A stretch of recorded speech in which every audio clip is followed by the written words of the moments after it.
awarded a contract in our own town of Derby, right in the centre, and it was the Eagle Centre. Now, strangely enough, this Eagle Centre, that is, well, I've got this now. So that there is the Eagle Centre market that we demolished about 30 something years, and then they rebuilt it again, and then they've asked us back to take a section of it down, so I'm not to put down twice. So yeah, if you can go on to that one. That there is a space deck roof that we were looking at. It's a flagship project, as I said, in our own town. Tight schedule as always, everything's always tight schedules, as you know. So we had to do a lot of planning, precise planning. Got James involved, James was next to me, got James involved, Andun's, you know, we've got this job, can you help us with it? Can you come up with something for this space deck roof? We're working in a live environment, so to the left of that picture is the main Derby bus station. There's a road separated them, so we couldn't have the road shut down. And onto the front of that picture is a walk-through into the main Eagle Centre and this, that and the other. So we're tight, very tight. So, and it was also Christmas time, so everyone was out shopping and this, that, and it was tight. So we looked at a lot of things before high reach, but with my experience over with space deck roofs, I'm thinking, don't really want to touch it with the high reach because below there is stairs and this, that and the other that was staying as well. So, you know, we couldn't guarantee it not collapsing because we went through that scenario. Yeah, we looked into it from the structural standpoint. Yeah. Said no, basically. So that was a no-go. So, very tight space. I'm not sure what it tells you in a bit. I think it was 14 metres by 14 metre roof. So then we had to have the space that we had was putting a crane there, and just behind it was very limited. So I think we had a few metres. If we picked it up, brought it down, put it down, we had a few metres spare. So everything had to be precise. I had experienced burners on there. The burners they've had 40 odd years experience, same as myself. So everyone's clued up. It's not just a normal. We have the proper people for the right stuff. If you can go to the next one, James, please. Like I say, I will repeat myself a lot, so you'll have to bear with me. As I said, we had surveyors and assessment side. I think James was getting fed up with me because I was ringing him all the time. Are you sure about this? It's one of these roofs that I have there.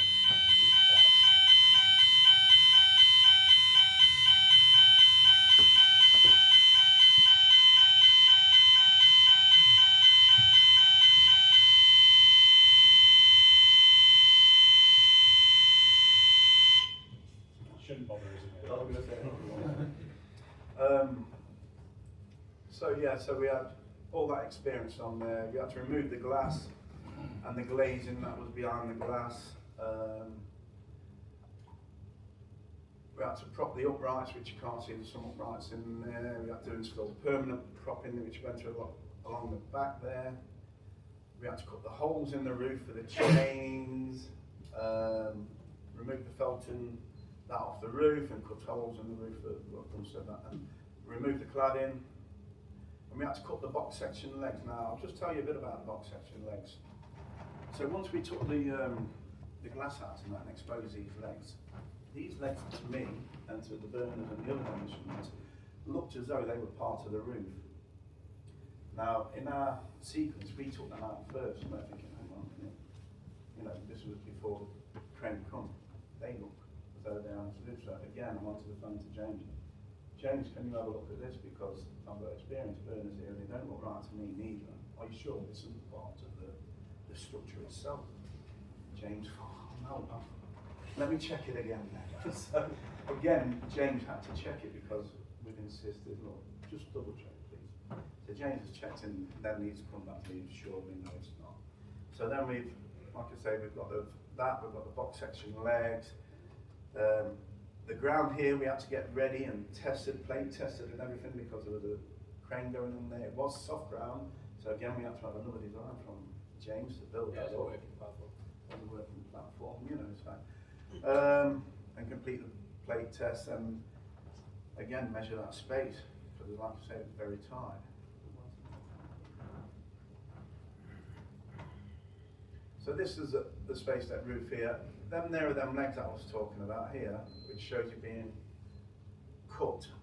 There, we were thinking, you know, we're old-fashioned demolition lads, always sure, kept getting it checked that it was right. They're the columns that was there. They're like the umbrellas that come off and support that roof. So if we can go to the next one, please. This is our burner cutting through them legs. Now, when he did cut through them, he just got that little sew of a couple of mil, which is expected, you know what I mean? So everything was great. It was good. And the next one, please. So this is the section we was taking down here. And this is the progress as when we take it down, what it looked like, what was left at the end, sort of thing. Next one, James, please. Again, this is the propping on the legs, how we have to have stability. Again. So that day, we got to site early. Took a while to get the crane in and set up because it was a tight space, but what I haven't said is, I've also been onto the Met Office, because we had a crane.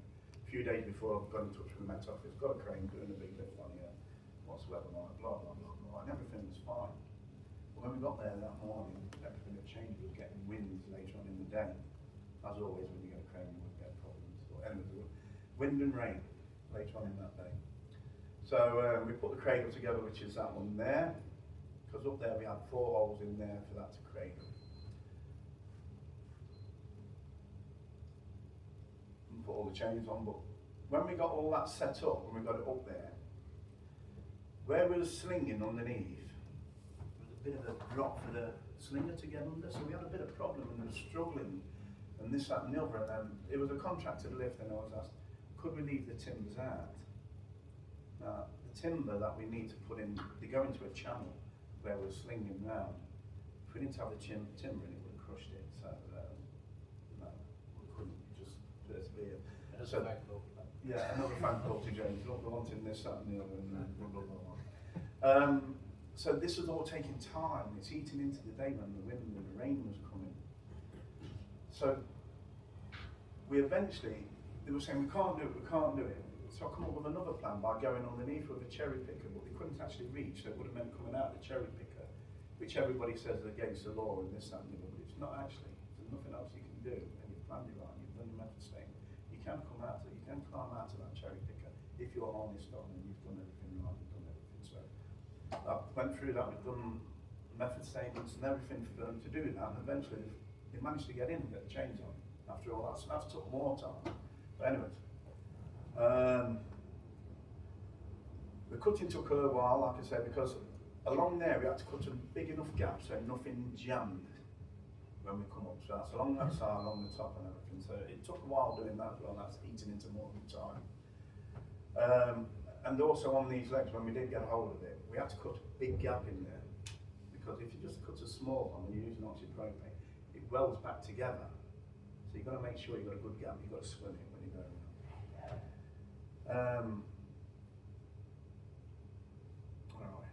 After splitting them into legs. Yeah, so after we'd done that split there and whatever, we then moved on to these legs.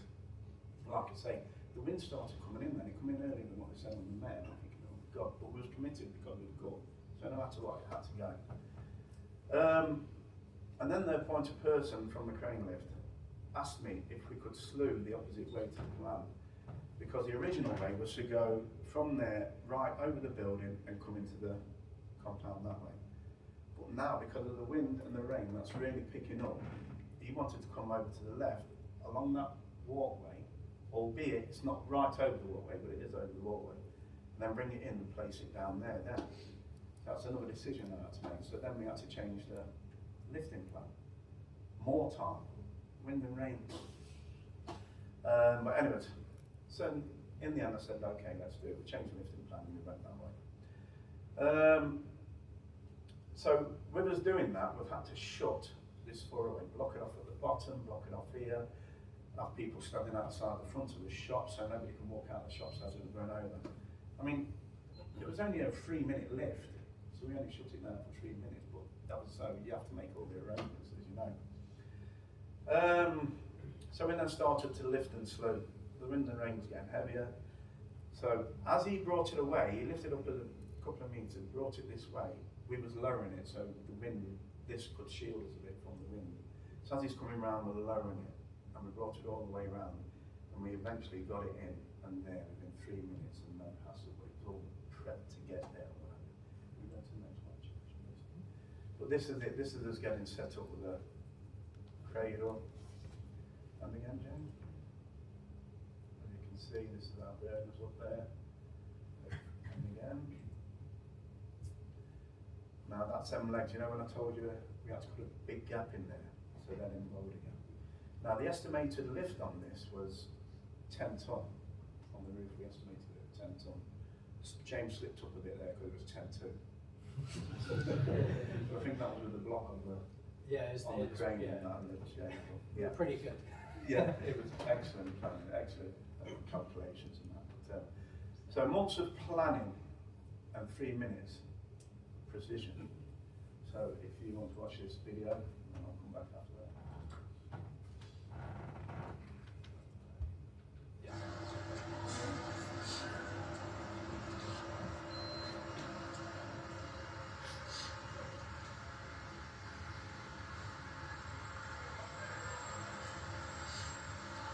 So really on the left of the bush station.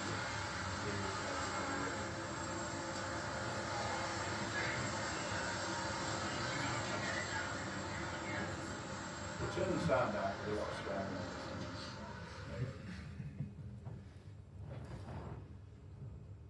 Is that swearing in celebration? Yeah, Once it was down, yeah. thanks for that. Yeah, after it was. Yeah. But I was going on. Yeah.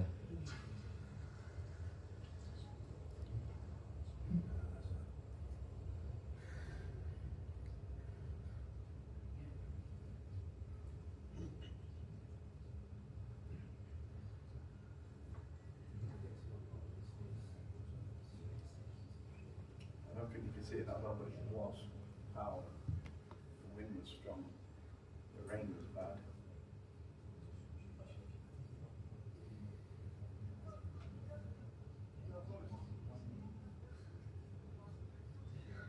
You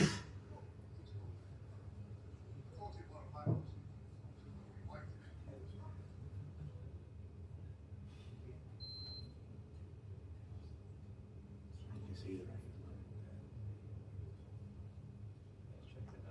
Yeah, really good. It's always the case when you do the crane. But because of all the hold-ups, it got into the day. It was only open to be there about 5 hours, but it got into the day.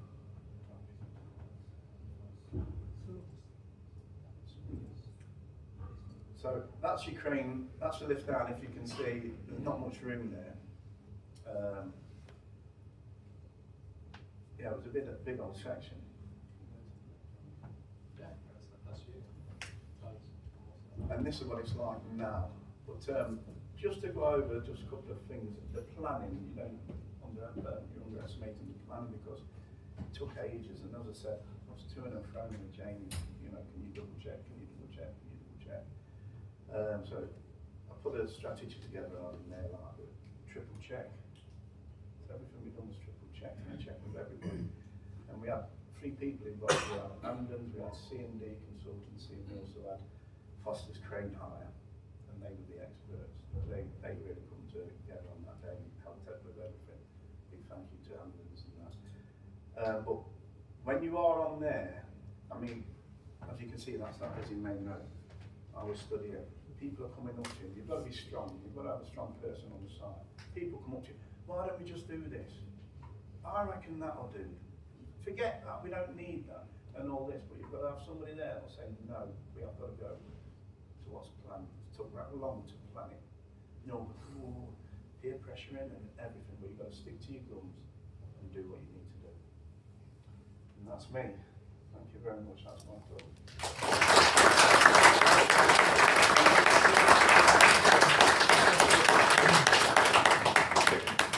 So I was just going to talk briefly about space net roofs and the challenges with their analysis. Understanding the structure is key, as is always the way. So this is a photograph of the structure on the inside. and a couple of sort of historic images of the structure show the type of space deck roof it is. It's kind of a hybrid between the top chord supported and bottom chord supported, but both with those sort of tree legs. So depending on where you are, it's supported in different ways. And they're very well designed and very light, but that means there's very little robustness in these structures. So you can see on the top, this is the section that we lifted out. And this is the new line of support that went in by the permanent works engineers. You see here, there's a little cross, which is where the columns are.